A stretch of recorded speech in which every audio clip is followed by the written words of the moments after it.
اللہ کی قدرت اور فطرت کا نظام، پانی، زمین، آسمان اور انسان کے لیے نشانیاں۔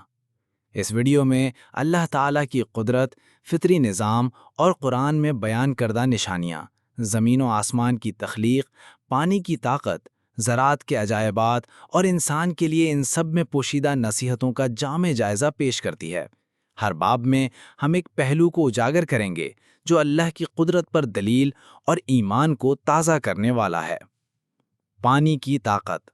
پانی وہ عنصر ہے جس میں ایک سوئی بھی ڈوب جاتی ہے، لیکن وہی پانی لاکھوں ٹن وزنی بحری جہازوں کو اٹھائے ہوئے ہوتا ہے۔ اس قدرتی معجزے کو سائنس بھی مکمل طور پر بیان نہیں کر سکتی۔ ایک بحری جہاز میں 30,000 کنٹینرز لوڈ ہوتے ہیں۔ ہر کنٹینر ایک ریل گاڑی کے ڈبے جتنا ہوتا ہے۔ زمین پر ایسی ریلوے لائن بچھانا ناممکن ہے جو اتنا وزن سہ سکے۔ پانی نہ صرف وزن اٹھاتا ہے بلکہ سمندر کی وسعت میں بحری تجارت کا عظیم ترین ذریعہ بھی ہے۔ زمین کی زرخیزی اور زراعت کے معجزے۔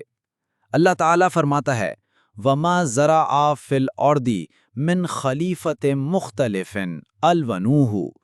سرسوں کے پھول، انگور کی بیل، انار، آم، کدو، سب زمین سے پیدا ہونے والی نشانیاں ہیں۔ ہم اپنے گھروں کے پلاٹس میں بیج بو کر دیکھیں تو ہر روز نئی فصل، نئی سبزی اور نئے پھل اگتے ہیں۔ یہ عمل اتنا تیز اور مسلسل ہوتا ہے کہ انسان حیران رہ جاتا ہے۔ مچھلی، سمندر اور سی فروٹ کی دنیا۔ اللہ تعالیٰ نے سمندر کو مسخر کیا تاکہ انسان اس سے تازہ مچھلی کھائے۔ آج کی دنیا میں سمندر سے کروڑوں روپے کی مچھلیاں نکالی جاتی ہیں، جن میں کئی نایاب اور قیمتی نسلیں شامل ہیں۔ ہر ملک کے سمندر کی اپنی حدود ہیں اور انٹرنیشنل پولیس ان بحری جہازوں کی نگرانی کرتی ہے۔ سمندر ایک مکمل غذائی نظام ہے۔ سائنسدان کہتے ہیں کہ انسان اگر کچھ نہ اگائے تب بھی 1000 سال سمندر پر گزار سکتا ہے۔ سورج اور توانائی کا خزانہ۔ سورج ہر سیکنڈ میں اتنی توانائی خارج کرتا ہے کہ پوری انسانی تاریخ میں جتنی انرجی استعمال کی گئی وہ 1 سیکنڈ میں پوری ہو جاتی۔ اگر ہم سورج کی ایک دن کی توانائی جمع کر لیں تو لاکھوں سال بجلی کی ضرورت نہ ہو۔ سورج اللہ کی تخلیق کردہ سب سے زبردست طاقتوں میں سے ایک ہے۔ پہاڑ، دریا اور نیچرل بیلنس۔ پہاڑ زمین کے بیلنس کا ذریعہ ہیں۔ قرآن کہتا ہے کہ ہم نے پہاڑوں کو زمین میں گاڑ دیا تاکہ وہ ہل نہ جائیں۔ اسی طرح نہریں صرف پانی کے بہاؤ کا ذریعہ نہیں بلکہ ٹریڈ اور تجارت کے قدرتی راستے ہیں۔ امریکہ جیسا ملک انہی قدرتی دریاؤں کے ذریعے تجارت کرتا ہے۔ کلائمیٹ چینج اور قدرتی انتباہ۔ دبئی کی بارشیں، بلوچستان کا بار بار سیلاب زدہ ہونا، سب اس بات کی علامت ہیں کہ دنیا میں کلائمیٹ چینج ہو رہا ہے۔ گلیشیئرز پگھل رہے ہیں، سمندر کا پانی بڑھ رہا ہے۔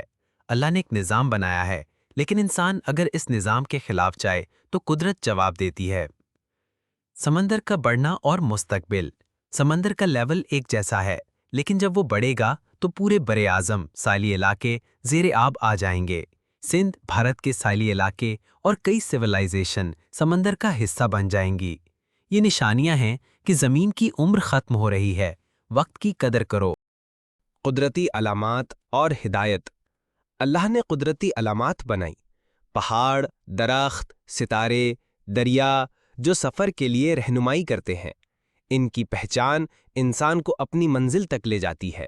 نارتھ سٹار، پہاڑی سلسلے، دریاؤں کے پل، یہ سب اللہ کی نشانیاں ہیں جو انسان کے لیے رہنمائی کا ذریعہ ہیں۔ اللہ کی نعمتیں اور گنتی کا نہ ہونا۔ اگر تم اللہ کی نعمتوں کو گننا شروع کرو کبھی شمار نہ کر سکو گے۔ ریت کے ذرات سے زیادہ سیارے ہیں اور ہر سیارے پر اللہ کا نظام ہے۔ جنت کے مراتب بھی اسی نظام پر ملیں گے، جہاں ایک تسبیح کا فرق زمین و آسمان کا ہوگا۔ اللہ کی تخلیق پر غور کرو، نشانیاں ہر سمت موجود ہیں۔ تمہاری عقل دنگ رہ جائے گی اگر تم تدبر اور تفکر سے کام لو۔ اللہ ہی سب کچھ پیدا کرنے والا ہے اور وہی تمہیں رزق دینے والا، معاف کرنے والا اور مہربان ہے۔ الحمدللہ رب العالمین۔